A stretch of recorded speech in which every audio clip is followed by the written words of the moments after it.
I found $500 hidden in my son's shoebox. I was putting away laundry in my son's room when I knocked over a shoebox on his shelf. Suddenly, $500 in cash spilled onto the floor. My heart dropped. This made no sense. My son is 13 years old. He doesn't have a job. His only qualification is a trophy for being the fastest runner in his grade. I only give him $10 in pocket money a week. Where did this money come from? I went straight to my wife and told her what I found. I expected her to freak out, or at least just be worried. Instead, she just shrugged her shoulders like it was no big deal. Just put it back and forget about it, she said. But I couldn't forget about it. And her reaction about the whole thing just made me feel worse. That night, I couldn't sleep. I was pacing around the house debating whether or not I should break my no cigarette streak when I heard it whispering inside my son's room. I pressed my ear against the door. It was my wife's voice. 1, 2, 3, 4. She was counting money. Then I heard her say something that made my blood run cold. She said, "You know what happens if it's not enough money, Iger? We need this." This was my wife. We'd been together for 25 years and suddenly I felt like I didn't know her at all. The next morning over breakfast, I watched my son and wife closely. My wife handed my son 2 white pills, and I guess she noticed me looking over because she quickly explained, "They're just vitamins." But when she thought I wasn't paying attention, she leaned into my son's ear and whispered something. I had to pause my chewing just to be able to hear it. She said, "These will help you last longer." My son swallowed them without a word. He looked like he hadn't slept in days. I wanted to say something, but I didn't know what to say to make him actually tell me the truth. I was at work later that day when I got a call from his teacher. "Hello, sir.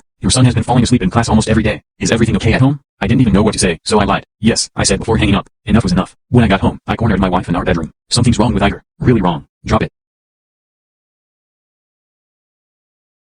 I spoke. "Baby, why?" I said. "Drop it," she interrupted. In 31 years of marriage, she'd never screamed at me like that. Then I heard movement from the bathroom. Igor was hunched over the toilet. The water was pink. He was vomiting blood and trying to flush it away before I could see. "It's nothing, Dad. Just ate something bad." I put my hand on his shoulder. "That's blood. You're throwing up blood." He spoke. "It's fine." "It's not fine." I interrupted him and grabbed my wife in the hallway. "We're taking Igor to the hospital right now." She looked at me with tears in her eyes. "No, they'll ask too many questions or they'll take him away from us." Igor spoke and we both turned to face him. "Mom, it hurts so much when they use me. Everything hurts." His voice broke on the last word. She pulled him against her, running her fingers through his hair. "I know, baby. I'm so proud of you." That's when I decided to check on him later that night. But at 2 a.m. when I went to his room, his bed was empty. On his pillow was a note. "Dad, if you're reading this, I'm okay. I'll be home by sunrise." I ran to the window just as a sedan pulled into our driveway. Iger looked out the back door and climbed in. I let the Uber driver get a block ahead before I started my engine and followed them. I thought I was prepared for anything, but I was wrong because that's when he pulled into Mel's diner. Through the window, I saw him go straight to the back, emerging in an apron and name tag. The night shift waitress hugged him. The cook waved from the kitchen. Everyone knew what was going on. Everyone except me. I sat in my car, frozen in place, watching my child work. He carried trays loaded with plates that made his arms shake. Truckers 3 times his size barked orders at him. I got up and kicked the diner door open so hard it slammed into the wall. "That's my 13-year-old son," I yelled. Every eye turned to me. The manager stepped back. An older trucker in the corner booth stood up to face me. "We all know his age, mister. Every one of us knows. But the kid said he needed this job. He said it was life or death. He said he needed the money to save someone." My world tilted. Minutes later, my wife's car screeched into the parking lot and she walked into the diner. She saw Igor on the floor and fell apart completely. "I told you to only work weekends." Iger was trying to stand, swaying. "Mom, the bills. I had to pay them." "What bills?" I demanded. I looked at my wife's tears, my son's blood on the floor and felt my whole world crashing down. My wife kept crying as she spoke. "You have cancer. Stage 4. We found out 6 months ago. We didn't know how to tell you. Our son has been working every night trying to help pay for your treatment. He sold everything he had. He made us promise not to tell you because he didn't want you to feel guilty."